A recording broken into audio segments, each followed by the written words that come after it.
My turn. Your turn, Jimmy.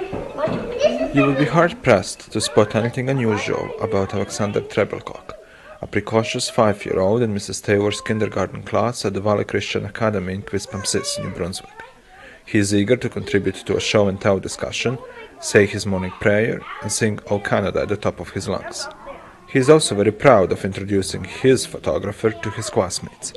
For Sue Le Breton and John Trebelcock, Alex's mom and dad, watching their son do what 5-year-olds do is near miraculous. Probably by the time he was 2, for sure, we started noticing. Yeah, and you were picking up on a lot quicker than I was because you were at home and with them more. That's true, and I do recall one time sitting here, we had a cousin come who has an autistic son, and he looked at me and said, "Have you thought of having him tested?" I knew exactly what he was thinking, and John thought I was insane, to even enter that world, because our cousin's son, not a blood relation, his son is severely autistic, so John couldn't kind of get to Alexander's nothing like that. Pam, yeah. Peg, Ned. At first was like when he was having all these problems, you would see glimpses of this adorable little boy, and then it was like a curtain would go across and he's gone. And I'm like, to try to explain to doctors, like, my little boy is in there and I need to get him out. After a diagnosis and additional testing, Alex was placed on the middle of the autism disorder spectrum, and Sue and John entered a world they knew little about at the time. So when we look at the autism spectrum disorders, it's that there is a wide spectrum, but the fundamental difficulties is difficulties with communication, socialization, and repetitive or stereotypical type behaviors. One of the key things that we look for, if a child is not responding to his name, or if a child's not pointing by his first birthday, those are very prominent signs.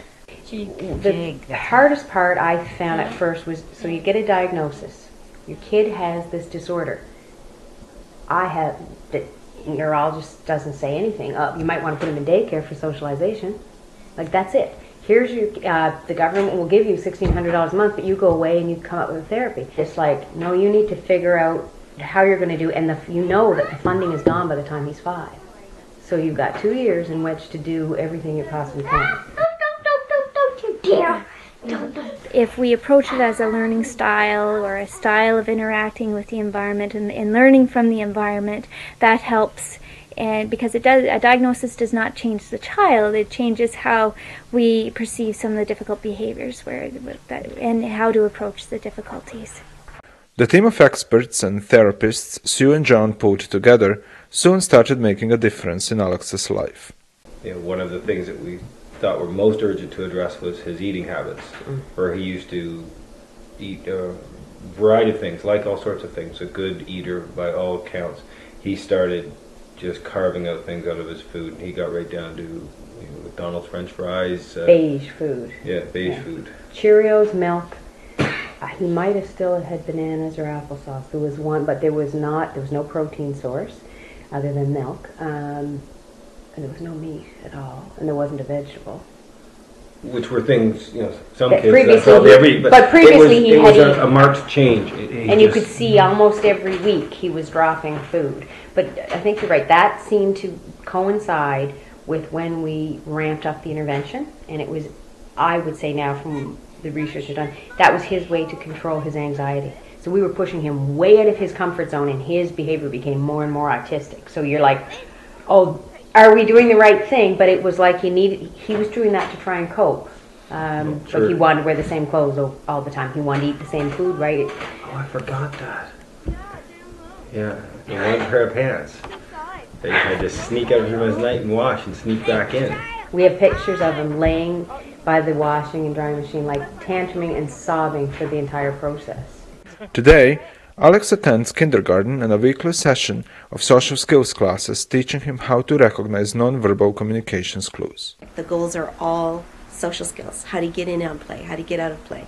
How do you stay in on play? How do you ask somebody for something? How do you call somebody's attention? So they're all high-level social skills. That's big. That's big. Yeah. Okay. And Hope, there's one more thing. Do you remember? Oh wait, I'll draw its body language. Good eye contact. We got good eye contact. We got look, you'll have crazier hair than you. We got good body language. There's one more thing. I just forget to tell Remember? me. Asking good Questions! questions. Good job, Hope. People claim that you can't teach autistic people empathy. I didn't do that. The sad friend comes to school crying, and he spent so much time trying to get Jimmy to feel better and whatnot that the teacher gave him star student for the day. And I think he's still wearing He the still little is, badge yeah, 'cause yeah. he's very proud of that. People on his team agree that his progress has been phenomenal, and I would say his progress has exceeded the team goals that we had, because we had some goals that they sat around the table at first and nicely said, sure, and we're almost got there in a lot of cases. And our goal is to have the children become as independent as possible, and to have all those coping skills, and to have those strategies in place so that they're able to manage better later on. So he still could be into down the road into challenges that he needs a lot of help to get over. Yeah, I don't his think social deficits may become more apparent over time, because let's face it, the social mores of a kindergartner aren't very complex yet. So I mean, but in the meantime, you hope that by somebody working with him all along, you can kind of teach him as he goes. Hey Brandon, how was your day today? Oh, good. How was yours? You can help. It was fine. Cut. What happened? What did I do wrong? You weren't looking at us. Oh, I wasn't looking. Okay. Now let's practice. Let's see if you can do it. Go. Cut. Can you do that? Cut! Awesome. Okay. Make sure you don't get your fingers caught in there. That hurt. Okay. So let's try again. Hi Brandon. How are you? Good. Yeah. I don't know. I haven't done much today either. Oh, are you really? going anywhere?